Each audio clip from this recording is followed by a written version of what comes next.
और जब व्यक्ति आपाक होता है तो विधा का तो मिसयूज करता ही है।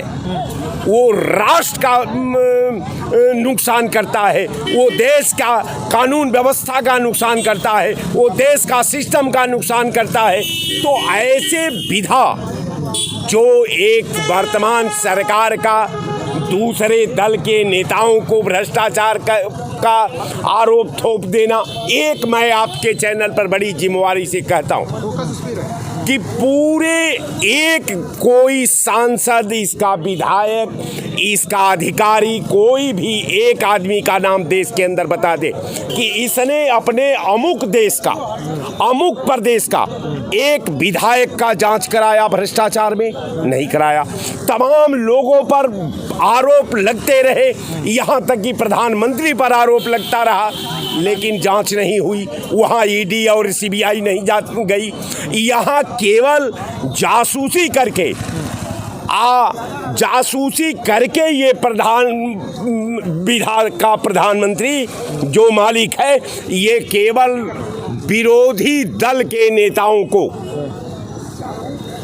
आरोप को जड़ करके समाज के मुख्य धारा से एक घृणा का लिबास पहनाना चाहता है कि समाज ये मान ले कि ये केवल विपक्ष, केवल ये भ्रष्टाचारी है, ये राष्ट्रद्रोही है, ये राष्ट्र के विरोध कार्य करती है। तो इस विधा का और इस जासूसी का मैं आपके चैनल पर ईमानदारी से भर्त्सना करता हूं और निंदा करता हूं कि ये जासूसी के लिए आप भी तैयार रहिए। नहीं, अगर भ्रष्टाचार मुक्त के नाम से सरकार आई थी, अगर भ्रष्टाचार के ऊपर वो काम कर रहे हैं, इस तरीके से बुराई क्या है? हम ये कहते हैं कि भ्रष्टाचार का देश में कोई नमूना अगर सरकार ने पेश कर दिया हो 10 साल के अंदर, तो जरा उसका नाम बता दीजिए। केवल विपक्ष की बात है, केवल विपक्ष भ्रष्टाचारी है, केवल विपक्ष आतंकवादी है, केवल विपक्ष के नेताओं को जेल भेजते हैं आप जरा अपने नेताओं का भी तो जांच करा करके एक नमूना देश के सामने पेश कर दीजिए। आप एक अपने सांसद और विधायकों का तो नमूना पेश करिए। आप बता दीजिए जितने विधायक निधि और सांसद निधि का पैसा आया था, एक आदमी का नाम आप बताइए कि कोई भी विधायक और सांसद का कमीशन जानते हैं कितना होता है? 30%।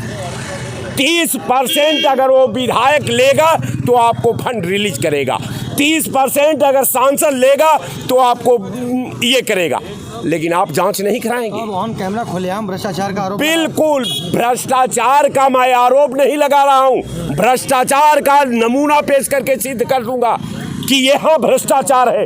आप एक थाने पर चले जाइए FIR लिखवाने, आप एक वीडियो के यहाँ चले जाइए कोई काम कराने के लिए, आप मृतक प्रमाण पत्र लेने जाइए, वहाँ भी घूस चाहिए। अगर मृतक प्रमाण पत्र, बच्चा पैदा होता है हॉस्पिटल में, अगर वहाँ आप भी जाएंगे तो आपको वहाँ भी जो घूस देना पड़ेगा। आप अपने गाड़ी का लाइसेंस का रिन्यूअल कराने जाएंगे, वहाँ भी आपको घूस देना पड़ेगा। आप थाना में तहरीर लिखवाएंगे, वहाँ भी घूस देना पड़ेगा। आपको हॉस्पिटल में भर्ती कराना है अपने मरीज को, वहाँ भी घूस लगेगा। कहाँ बताएं आपको? जब किसी और की सरकार थी तब नहीं था, सबके सरकार में था, लेकिन जो आज किसी सरकार ने विपक्ष को बेईमान नहीं कहा, किसी सरकार ने विपक्ष को राष्ट्रद्रोही नहीं कहा, किसी सरकार ने विपक्ष के नेताओं का जांच नहीं कराया, लेकिन आपने अगर ये नमूना पेश किया है तो मैं ईमानदारी से आपका नमूना का आपका वेलकम करता हूं। लेकिन स्मरण रहे कि जो विधा आपने बनाया है, जो आपने कसौटी देश के सामने रखा है, जो आपने नेताओं को फंसाने की योजना बनाया है, ये एक अग्नि परीक्षा के कुंड से आपको भी निकलना होगा। इसे कोई आपको नहीं बचा सकता, इसलिए कि आज हम गुजरेंगे, कल आप गुजरेंगे, कल आप गुजरेंगे, तो उसका दर्द का पता चल जाएगा कि दर्द क्या होता है। तो आपको लगता है कि बदल जाएगा? बिल्कुल लगता नहीं है। मैं 1 महीने से आपके चैनल पर कह रहा हूं कि दुनिया की कोई ताकत, कोई बचा नहीं सकता इस सरकार को जाने से। सरकार का जाना तय है, इस देश के लिए तय है, इस सद्भाव के लिए तय है, ये देश के नौजवानों के भविष्य के लिए तय है। कोई सरकार दुनिया की ताकत नहीं बचा सकती। अब मैं आपसे कहता हूं कि निगरानी या जासूसी से वो डरे जिसका पूरा बस कालिक से रंगा हुआ हो, जो गंगा जल के समान पाक हो, जो कफन जैसा स्वच्छ हो। उसका जांच आप करा कर क्या पाओगे? तेरा दिल तो है सनम यासना, तुझे क्या मिलेगा नमाज में? कुछ नहीं मिलना है आपको। तो मैं सिर्फ आपके चैनल पर कहना चाहता हूं कि जांच होगी।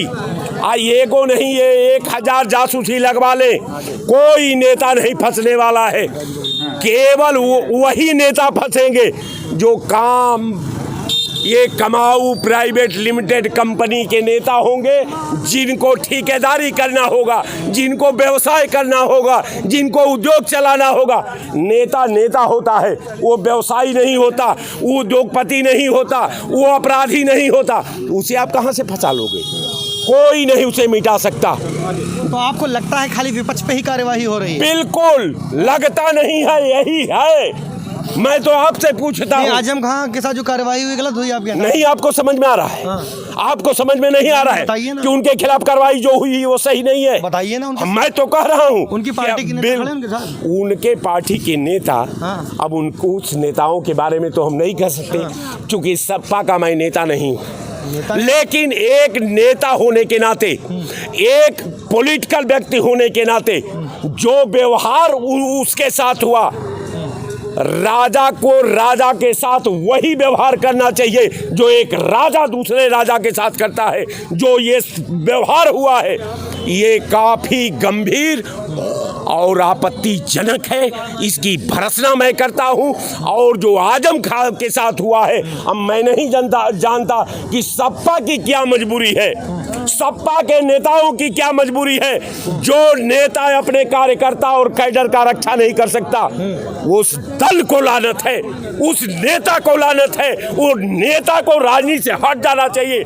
यहाँ ठेकेदारी को न बचाओ। कार्यकर्ता महान है, कार्यकर्ता हमारे लिए गोली चलाता है, कार्यकर्ता हमारे लिए बूथ लूटता है, कार्यकर्ता हमारे लिए भीख मांगता है। और उस कार्यकर्ता का अगर नेता रक्षा नहीं कर पाया तो उस वो नेता नहीं, वो ठेकेदार है। वो जो है कमाऊ प्राइवेट लिमिटेड कंपनी का एक मुखिया है, वो एक चीफ है। और वैसे चीफ को समाज जरूर सजा देगी, जैसा कि मुझे विश्वास है। जय हिंद। एक सेकंड, ये कमाऊ प्राइवेट लिमिटेड कंपनी कह दिया भैया समाजवादी पार्टी के? बिल्कुल सही कहा उन्होंने। आज खुदा सीबीआई से डर रहे बेचारे। कौन सीबीआई डर रहा है? अरे अखिलेश यादव डर रहे। और साइकिल यात्रा आपने कल देखी? अरे साइकिल यात्रा ने तो जनता के चूतिया बना हुआ क्या काम की नहीं। आज देवरिया मिले चले गए रहे प्रेम यादव खुआ और आजम खां को जो दुर्दशा हो रही, अखिलेश यादव नहीं मिलने गए। राम गोपाल जी उल्टा बयान दे रहे हैं, समझो तो कि जहिमा जल्दी तुम्हारा सत्यानाश हो। कैसे? अरे और जल्दी न खेल कसी जाए। कैसे कसी जी? अरे कसी का सरकार कसी, जब तुम सरकार को चुनौती दोगे। आजम खां से क्यों नहीं मिलने जाते? राज्यपाल को ज्ञापन क्यों नहीं देते? विधानसभा का घेराव क्यों नहीं करते? ये इन लोगों की, समाजवादी पार्टी वालों की चोरी और सीना चोरी। और सुन लीजिए, जो कांग्रेस का और समाजवादी का ये गठबंधन है, इसको समझते हैं ठगबंधन। इसमें बारात का दुल्हा नहीं तय है। पता नहीं नीतीश बाबू बनी है, ममता दीदी बनी है, अखिलेश जी बनी है, राहुल जी बनी है, यह नहीं बनी, यह नहीं पता। और हम एक चीज आपको बता दें, असरुद्दीन ओवैसी को इसलिए नहीं मिलाया गया कि 20% मुसलमान इकट्ठा हो जाएगा तो हम लोगों की दुकान बंद हो जाएगी। दुकान इसलिए बंद हो जाएगी, वो लंदन से एलान किया है, संविधान की इंसानियत की बात करती है। और दूसरी चीज रह गई है, आज अगर से कांग्रेस पार्टी और सपा और बसपा गठबंधन की सरकार केंद्र में रही और सच्चर कमेटी की रिपोर्ट इन लोगों ने नहीं लागू की। अगर लागू करेंगे और मुसलमान आगे बढ़ जाएगा तो शायद हम लोगों का भी जो है दुकान बंद हो जाएगी। इस तरीके से भारतीय जनता पार्टी का लड़ रही है तो अपने दिमाग से और अपने जो है बीजेपी की टीम है। गलत कह रहे हैं लोग। क्यों? अरे बीजेपी से मायावती भी सरकार चला चुकी है और अखिलेश यादव भी बीजेपी की चापलूसी कर रहे हैं। वो तो अपनी समाज की बात उठा रहा है।